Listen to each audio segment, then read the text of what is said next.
High friends, welcome back to the channel. আশা কৰোঁ ভালে আছে। মই আজি ৰাতিপুৱা আহি পালোহি লেটেকু পুখুৰী, শ্ৰী শ্ৰী মাধৱদেৱৰ জন্মস্থানলৈ। আৰু আজি মই ইয়াতে অলপমান থাকিম বুলি ভাবিছোঁ, অলপ সময়। আৰু আপোনালোকক আজি মাধৱদেৱৰ জন্মস্থানৰ বিষয়ে কিছু দেখুৱাম বুলি ভাবিছোঁ। মোৰ পিছফালে যে দেখিছে, এইটোৱে হৈছে লেটেকু পুখুৰী। মোৰ নেপথ্যত কিজানি আপোনালোকে নাম প্ৰসংগৰ শব্দ শুনি আছে। ইয়াত যিজন আতৰি থাকে তেখেতে বৰ্তমান প্ৰসংগ কৰি আছে। ইয়াত প্ৰত্যেক দিনাই ৰাতিপুৱা গধূলি নাম প্ৰসংগ ইত্যাদি হয়। বেলেগ বেলেগ জেগাৰ পৰা ভক্তসকল আহি ইয়াত শৰাই দিয়ে আৰু তেনেকৈ ধৰণে অনুষ্ঠানবিলাক চলি থাকে। এটা আধ্যাত্মিক এটা পৰিৱেশ, অতি সুন্দৰ মনোমোহা এটা লোকেশ্যন এইটো। আৰু ইয়াত আপোনাৰ বৰ ধুনীয়াকৈ গছ গছনি, ফুল বা ফুলৰ বাগিচা ইত্যাদি বৰ ধুনীয়াকৈ সজাই পৰাই থৈছে। আৰু মই আহিমকৈ ভাবি আছিলোঁ বহুদিন ধৰি পেলাই, কিন্তু অহাৰ সুবিধা হোৱা নাছিল। কিন্তু আজি সৌভাগ্য হ'ল আহিবৰ কাৰণে। শ্ৰী শ্ৰী মাধৱদেৱৰ জন্ম হৈছিল 1486 আৰু 1596 তেখেত বৈকুণ্ঠগামী হৈছিল কোচবিহাৰত। মানে 107 বছৰ তেখেত জীয়াই আছিল। আৰু তেনেকৈ শ্ৰীমন্ত শংকৰদেৱো যথেষ্ট সময়লৈকে জীয়াই আছিল। তেখেতসকলৰ যি আধ্যাত্মিক শক্তি, সেই শক্তিৰ কাৰণেই তেওঁলোকে সাত্ত্বিকভাৱে থকাৰ বাবেই তেখেতসকল ইমান দিনলৈকে জীয়াই থাকিব পাৰিছিল। তেখেতসকলৰ আৰ্হিত যদি আমিও চলিব পাৰোঁ অলপমান যৎ কিঞ্চিত, তেতিয়ালৈ হয়তো আমাৰ শৰীৰ মন আমি সুস্থভাৱে ৰাখিব পাৰোঁ। আহকচোন তেতিয়াহ'লে আমি থানখনৰ অলপমান পৰিভ্ৰমণ কৰোঁ। ইয়াৰ পানী অলপমান আইৰণ আছে, সেইকাৰণে ইয়াত ৱাটাৰ ট্ৰিটমেণ্ট কৰিবৰ কাৰণে ইয়াতে এটা সৰু এটা প্লাণ্ট বহোৱা হৈছে। আৰু বিভিন্ন ধৰণৰ অনুষ্ঠান যিহেতু চলি থাকে ইয়াত, সেইকাৰণে পাৱাৰ বেকআপ লাগে। সেইকাৰণে এটা চাইলেণ্ট জেনছেট এটা আছে ইয়াতে, আৰু এইটো তেতিয়া ব্যৱহাৰ হয়। মই এতিয়া বহালৈ সোমাই আহিছোঁ পিছফাললৈ। বৰ্তমান যিটো সময়, সেই সময়ত বিভিন্ন ধৰণৰ জেগাৰ পৰা বিভিন্ন লোক আহে। তেখেতসকলৰ সা সুবিধাৰ কাৰণে ইয়াত বহাত যথেষ্টখিনি কাম কৰা হৈছে। যেনেকৈ মই টয়লেট দেখুৱাওঁ। বাহিৰৰ পৰা যদি কোনোবা মানুহ আহে যাতে অসুবিধা নাপায়, তাৰ কাৰণে যথেষ্ট ধুনীয়া টয়লেট আছে। ইয়াত গিজাৰো আছে, ঠাণ্ডা দিনত যাতে কাৰো অসুবিধা নহয়। তেনেকৈ আপোনাৰ এইফালে এয়া বেচিন দিছে, কোনোবা আলহী অতিথি আহিলে হাত মুখ ধুবৰ কাৰণে। আৰু এনেকৈ এইফালে আহিছোঁ, ইয়াত গৰু আছে। এনেই বৰ্তমান এতিয়া চৰিবলৈ গৈছে কিজানি। আৰু তেনেকৈ এইফালে সেয়া তেখেতসকলৰ নেমুৰ গছ, তেনেকৈ এইফালে জালুকৰ গছ, এইফালে এজোপা আমো আছে, বাৰু আমজোপা লগা নাই, কলৰ গছ। তেনেকৈ এটা ডাষ্টবিন, আৰু এয়া খৰিৰ ভঁৰাল, সৰুকৈ অকণমান ফুল। আৰু এইফালে এখন সৰুকৈ জোলনা এখন আছে। আৰু এইটো তেখেতসকলৰ বহাৰ পিছফালৰ বাৰাণ্ডাখন। আৰু এইফালে এয়া হ'ল পাকঘৰ। মই পাৰিলে ভিতৰলৈকো যাওঁ। ধুনীয়া পৰিৱেশটো, বৰ বতাহ বলি আছে বৰ ধুনীয়াকৈ। আৰু এনেও নাম প্ৰসংগ চলি থাকিলে বা যিকোনো ধৰ্মীয় কাৰ্যকলাপ হৈ থাকিলে এনেও মনটো ভাল লাগে, কাৰণ আমি বেছিভাগ সময়তো যন্ত্ৰৰ লগতে ব্যস্ত থাকোঁ। গতিকে কোনোবা এটা সময়ত যদি এনেকুৱা ধৰণৰ পৰিৱেশ পাওঁ, ভাল লাগে। এতিয়া মই বহাৰ ভিতৰলৈ সোমাইছোঁ।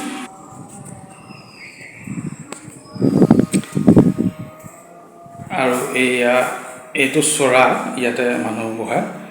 আৰু এইটো ইয়াতে তেখেতসকলে খোৱা বোৱা কৰাৰ কাৰণে এইটো এটা ৰুম। ইয়াতে টিভি এটাও আছে, দেশ দুনীয়াৰ খবৰ ল'বৰ কাৰণে। আৰু এইফালে ইয়াতে বহি পেলাই ইয়াতে এই মজিয়াখনতে খায়। এতিয়া অলপমান আন্ধাৰ হৈ আছে, বতৰটো অকণ ডাৱৰীয়া।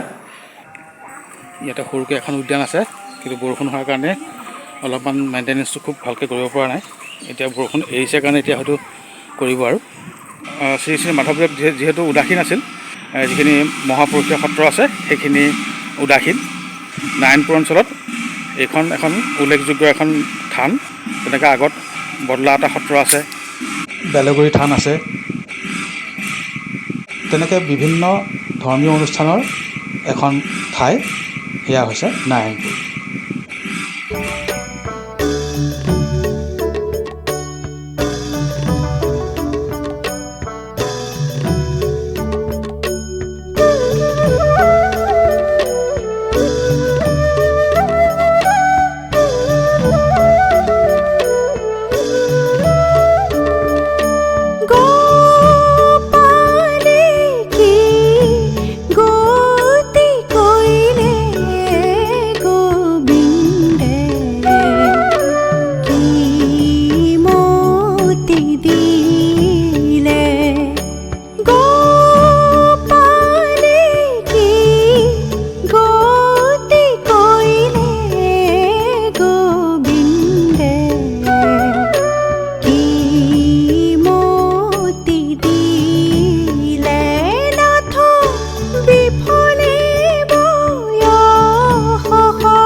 ফ্ৰেণ্ডছ, মাধৱদেৱ গুৰুজনাৰ পিতৃৰ নাম আছিল গোবিন্দগিৰি ভূঞা আৰু মাতৃ আছিল মনোৰমা। আৰু তেখেত মজিন্দৰ আছিল। মজিন্দৰ মানে আহোম ৰজাসকলৰ এটা বিষয়বাব। তেতিয়া ৰংপুৰ ডিষ্ট্ৰিক্টত তেখেত কাৰ্যৰত হৈ আছিল। বৰ্তমান সেই জেগাটুকুৰ বাংলাদেশৰ অন্তৰ্গত। গোবিন্দগিৰি ভূঞা শ্ৰীমন্ত শংকৰদেৱৰ সম্বন্ধীয়, আৰু সেইকাৰণে নগাঁৱলৈ বুলি প্ৰায় তেওঁ অহা যোৱা কৰিছিল। তেতিয়ালৈকে তেখেতৰ বিবাহ হোৱা নাছিল। আৰু নগাঁৱতে গুৰুজনাৰ মাতৃ মনোৰমাৰ সৈতে বিবাহ হয়। তাৰপিছত বিবাহৰ পিছত কিছুদিন তাতে থাকিল, নগাঁৱতে থাকিল। আৰু বাংলাদেশৰ যিখিনি সম্পত্তি আছিল সেইখিনি ওচৰ চুবুৰীয়াই চাই আছিল। আৰু তেতিয়া গুৰুজনাৰ মাতৃ গৰ্ভত আছিল, 5 মহীয়া হৈ। আৰু সেইটো সময়তে পিতা মাতাই আকৌ ৰংপুৰলৈ আহিবলৈ ঠিক কৰিলে। তেতিয়াতো নাৱতে অহা যোৱা কৰিছিল। গতিকে এই নাৰায়ণপুৰ অঞ্চলতে কোনোবা এখন জেগাত তেওঁলোকে নাও ৰখাই পেলাই ৰাতিটো থাকিম বুলি ঠিক কৰিলে। কিন্তু ৰাতি কি হ'ল, যিহেতু তেওঁ যথেষ্ট অত্যাৱন্ত মানুহ আছিল, মজেদাৰ আছিল, গতিকে তেখেতৰ লগততো অনুচৰ যথেষ্ট থাকিব, মানে এছিষ্টেণ্ট হওক বা বডিগাৰ্ডেই হওক বা যি বুলিয়ে কয়। ৰাতি কৰিলে কি, তেওঁলোকে এখেতসকলৰ গোটেই বস্তুখিনি লুট কৰি পেলাই নাৱৰ সৈতে গুচি গ'ল। তেওঁলোকৰ হাতত থাকিল অকল গাত পিন্ধা বস্ত্ৰখিনিহে, বাকী একোৱেই নাথাকিল। সকলো লৈ পেলাই তেওঁলোকে এই পিতৃ মাতৃক বিট্ৰে কৰিলে।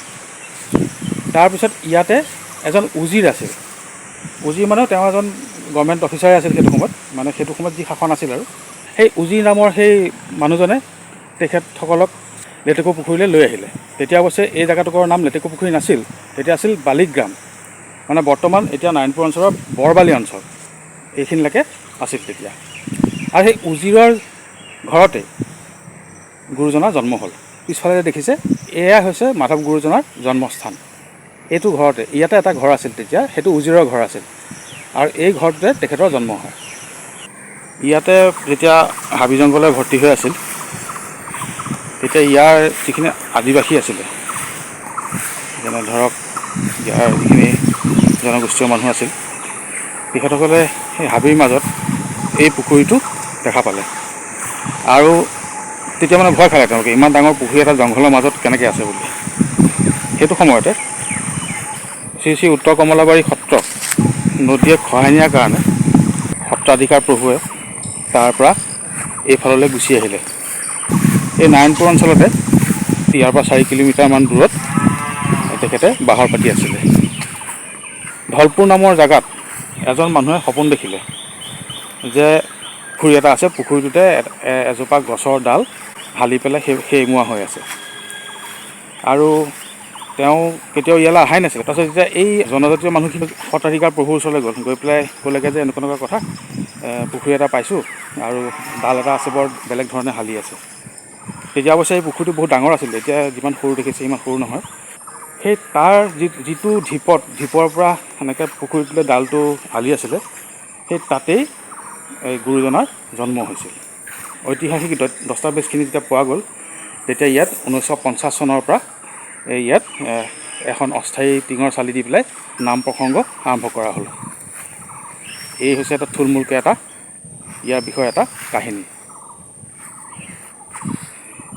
ইয়াত নানা ধৰণৰ অনুষ্ঠানৰ লগে লগে ভাদ মাহত এমহীয়া নাম হ'ব আৰু তাৰ নামৰ কাৰণে বহুত দূৰ দূৰণিৰ পৰা মানুহ আহে ইয়াত দৰ্শনৰ কাৰণে আৰু নামত অংশগ্ৰহণ কৰিবৰ কাৰণে। আৰু মই শুনামতে কাইলৈও শিৱসাগৰৰ পৰা এটা টীম আহিব ইয়ালৈ, এখন বাছ ভাড়া কৰি পেলাই। এখেতসকলে বৰ্তমান এতিয়া সেই বাছবিলাক যে আহিলে ৰাখিবৰ কাৰণে তেখেতসকলে জেগা ঠিক কৰিছে আৰু গভৰ্ণমেণ্টৰ পৰা অনুদান লাভ কৰিছে এইবিলাকৰ কাৰণে। আৰু এই গভৰ্ণমেণ্টৰ দিনতে বহুতখিনি কাম তেওঁলোকে কৰিলে। এতিয়া মণিকূটৰ যিখিনি কাম বাকী আছে সেইখিনি কৰি আছে আৰু 2খন তোৰণৰ কাম চলি আছে। এখন তোৰণ প্ৰায় সম্পূৰ্ণ হ'ল, এখন তোৰণৰ কাম অলপ বাকী আছে।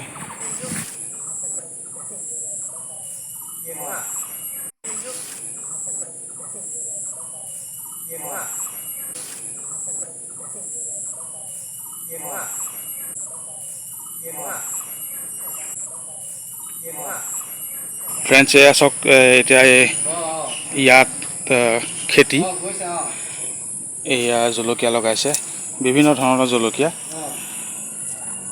আৰু এয়া চাওক নেমু, 3-4 হেজাৰ নেমু আছে বুলি বৰ্তমান আত্মীয়জনে কৈছে। আৰু বেলেগ বেলেগ প্ৰজাতিৰ জলকীয়া আছে। এয়া চাওক, এনেকুৱা ভেৰাইটিৰ জলকীয়া সচ মই দেখাই নাই ক'তো। এয়া এটা বিশেষ ধৰণৰ আলু, আৰু এয়া হ'ল ভোট জলকীয়া। এই আত্মীয়জনে লগাইছে এইবিলাক।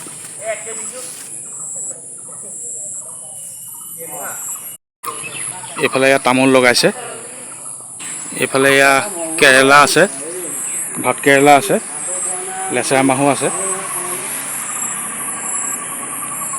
মানে ইয়াত বান্দৰ বহুত আছে, সেইকাৰণে বৰ ভালকৈ খেতিবিলাক কৰিব দিগদাৰী হয়। ফ্ৰেণ্ডছ, ভিডিঅ'টো অকণমান দীঘল হৈছে, তথাপি চাব শেষলৈকে। পাকঘৰ হয়, যদিও আমি পুৰুষে গোটেই কামবোৰ কৰিবলগীয়া হয়, মহিলা নিচিনাকৈ এটা বস্তু আমি ৰাখিব নোৱাৰোঁ যদিও এটা হিচাপতে ৰাখি থৈছোঁ।